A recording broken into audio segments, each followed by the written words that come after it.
So guys, this pot don't fail to give me a lot and huge amount of garlic every spring. Look, and then this one is come out.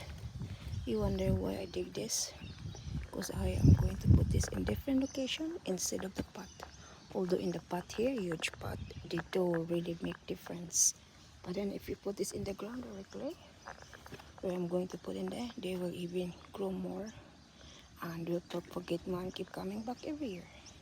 This kind of thing, they do dormant on the winter time. So if you want to go a bit more, you can dig a bit more, and then you'll find them that they are sleeping or resting. So now that they are spring, nice and warm, so maybe summer, oh look, they all slowly come out. This one is perfect to go in the ground. And some of the rest that I want to, we already get ice. Yeah, I'm going to put in there. This one is perfect as well because look, it will start new ginger or loya forming. This is good to plant that one. But if you want it like so quick, oh, I lost the ice. If you want so quick, you can put this one as well. And this, anything. But the rest, I'm going to use them.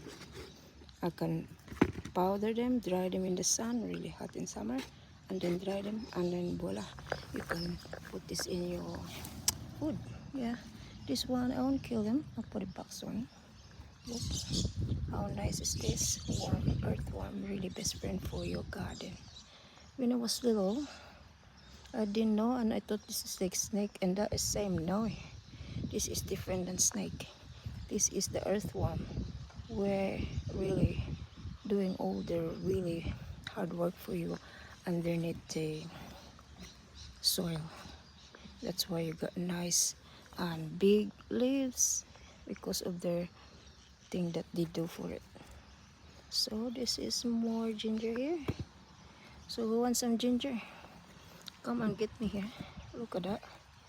That's huge. And then I already harvested last time as well. Now they come back again. I was going to kill them, but my husband said no, let them be. Really good for the soup, this or chicken soup or something. Oh, nice flavor. Or any vegetarian thing, or you can powder them so you can make a smoothie with them. They're really super food, you know. All the ginger, the turmeric. I got restarting my turmeric again in the ground. So probably in no time I can harvest it later. It's